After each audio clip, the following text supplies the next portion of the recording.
the reason why we came here is to monitor the situation.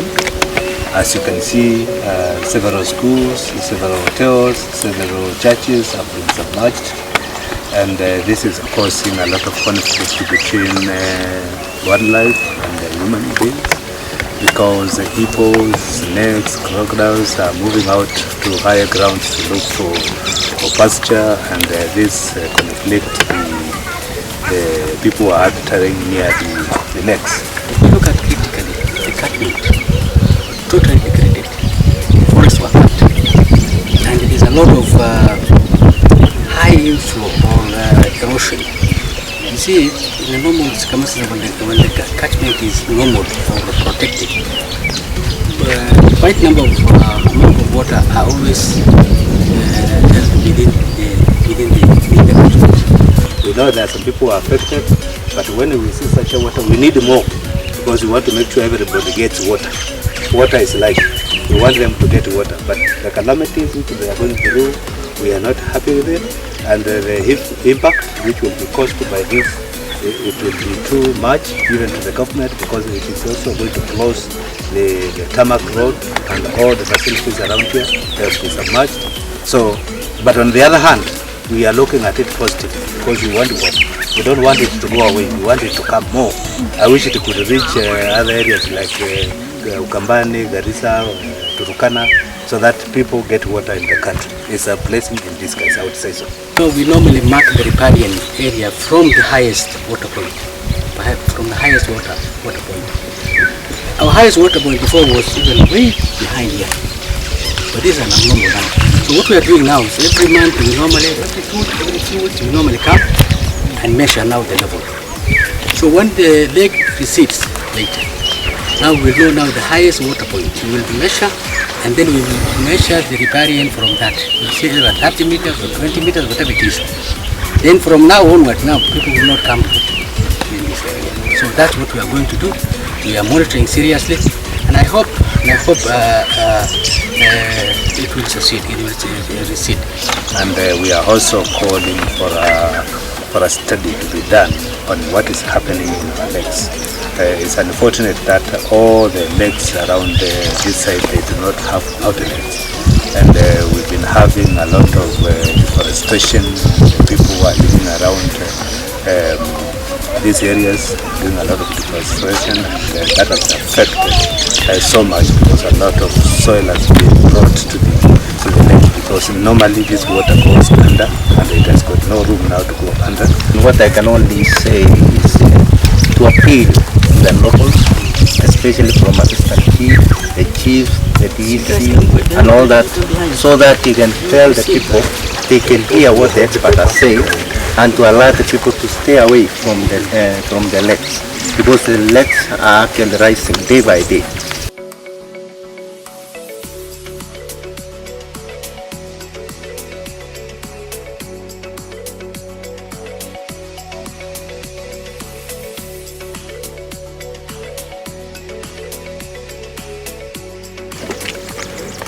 Where we are is Lake Bogoria.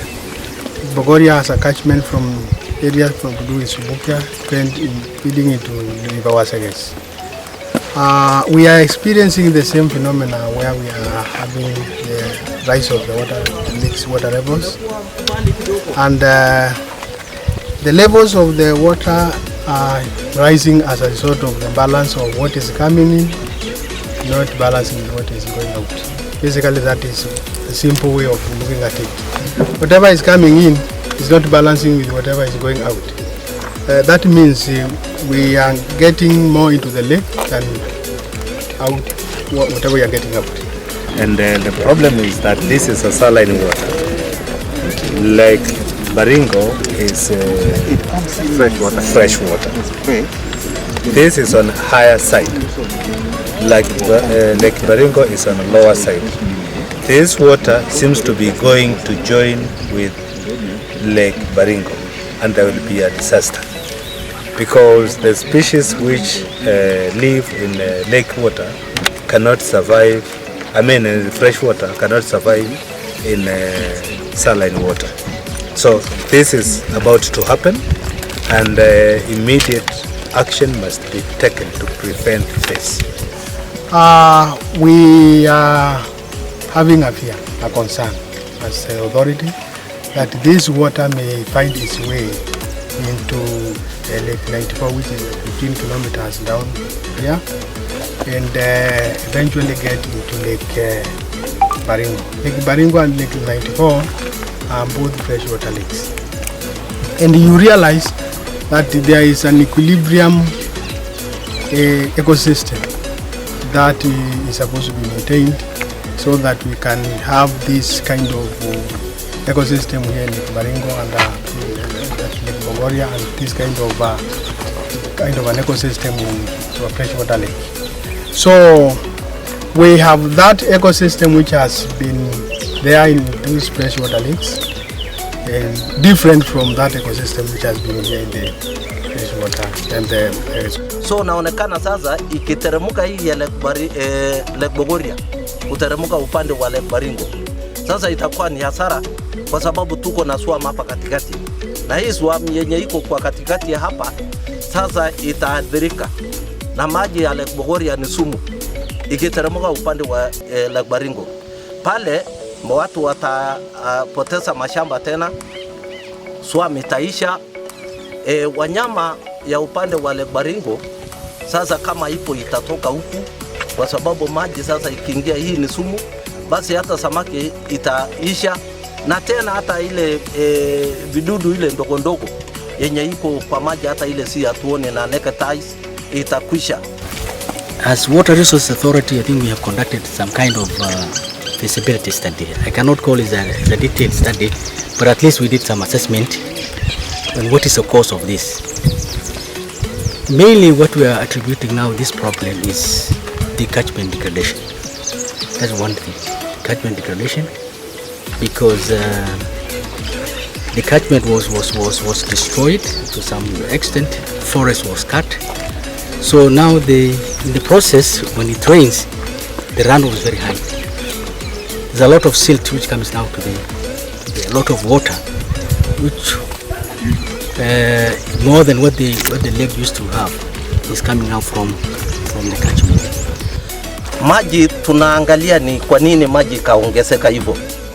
One, tukapata juu ya mambo ya catchment, kwamba catchment imemalizika, miti imekatwa miti kwa catchment, kiasi kwamba maji samani ilikuwa nakuja ikasimama kidogo kwa maforest, lakini wakati huu maforest imemalizwa.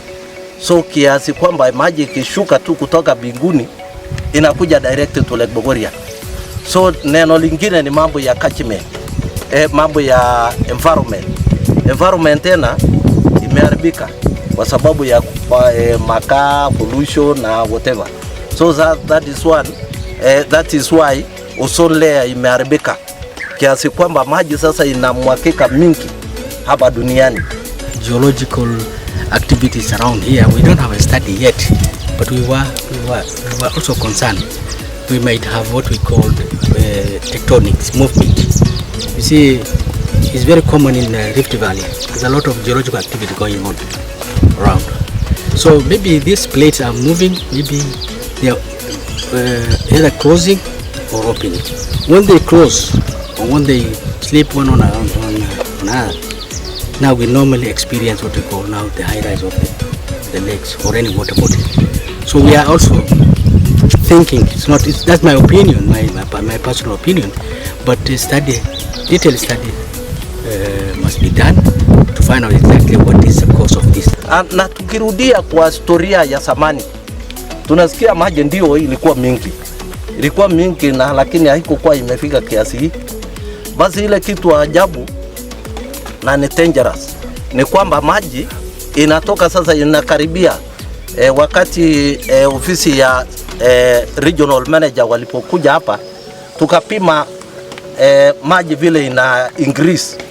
Sasa imebaki kidogo iterumuka kwa upande wa Lake Baringo, na tayari Lake Baringo imekutana na Lake 94.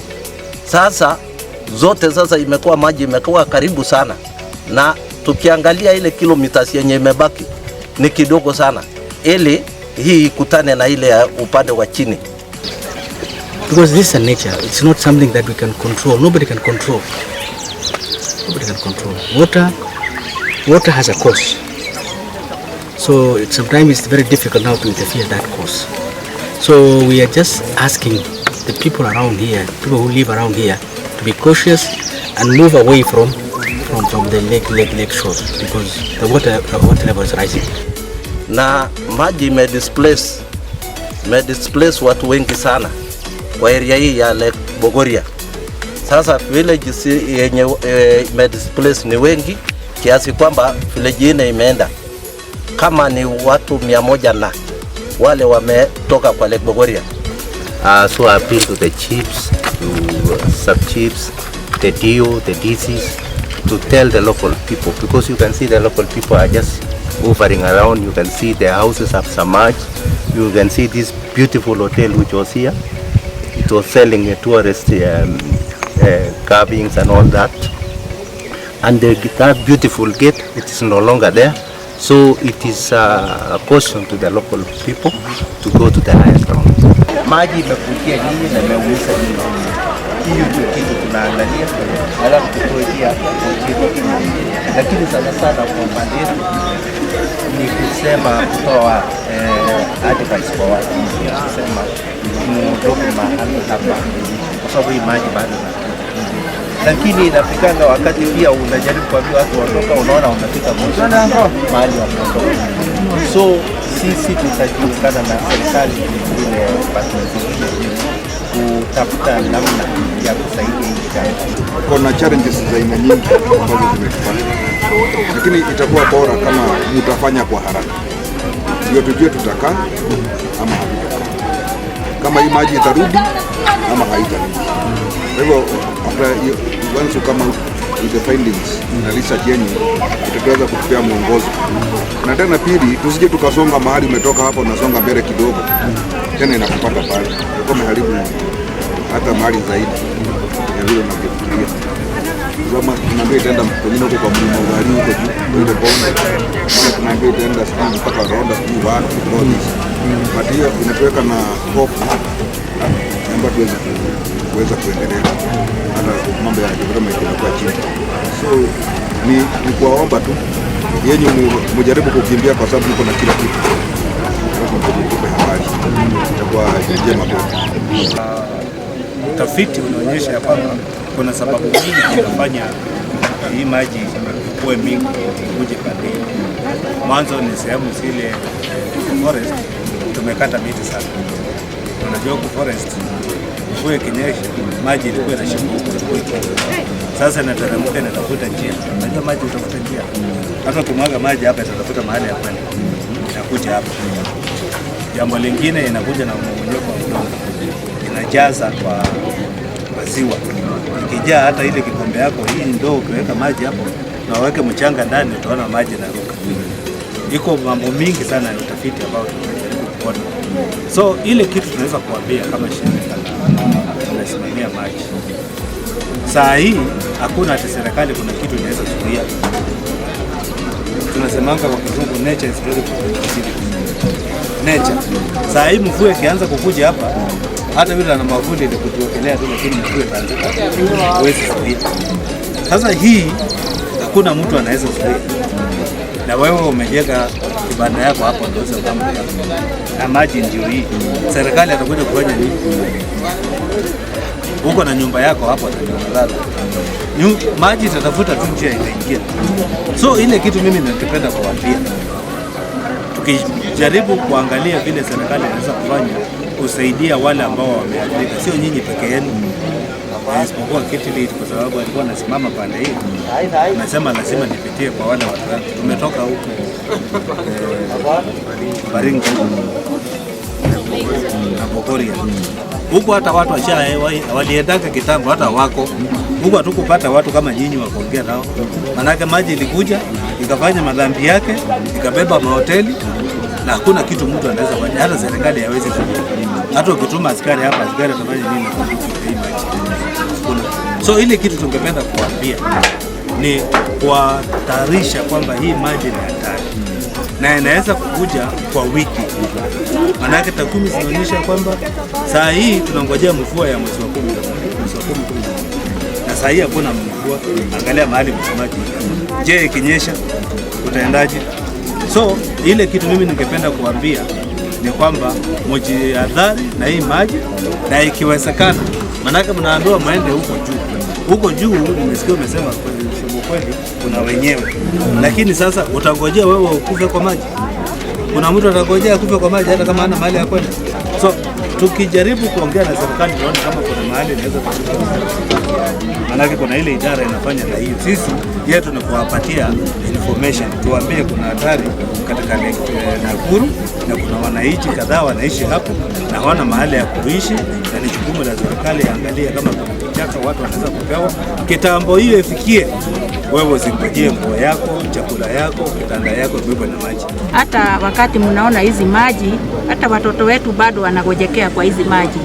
Juu hakuna vile utaweza mzuia mtoto sana kuingia kwa hizi maji. Na one thing, wakati ambapo hauko mahali pako, we are depressed. Hatuna ati roho zetu hazina na amani, juu what is next. Lakini wacha tuwatume na message kwa serikali yetu kuu ya national government, watushughulikie wawezavyo, ili na sisi tusije tukakufa. Kama tuna jirani wetu hapa amekufa na asas, hiyo ni stress tu ya maji. Hivyo ni vizuri tusiachilie na tupoteze uhai.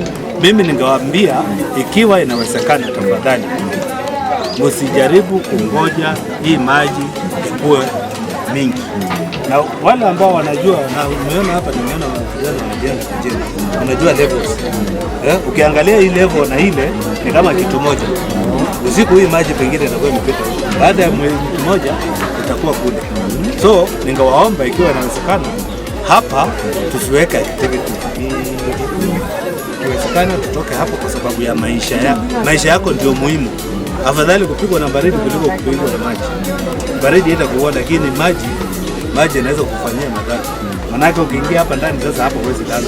Lakini pale nje naweza kulala hata kama kuna baridi. So mimi ningewaomba ikiwezekana tuangalie vile ambao tunaweza kumove, kwa sababu hii area hata serikali ikakuja ikajenga ukuta, hiyo maji itaenda wapi? Itaenda kutokea tu hivi,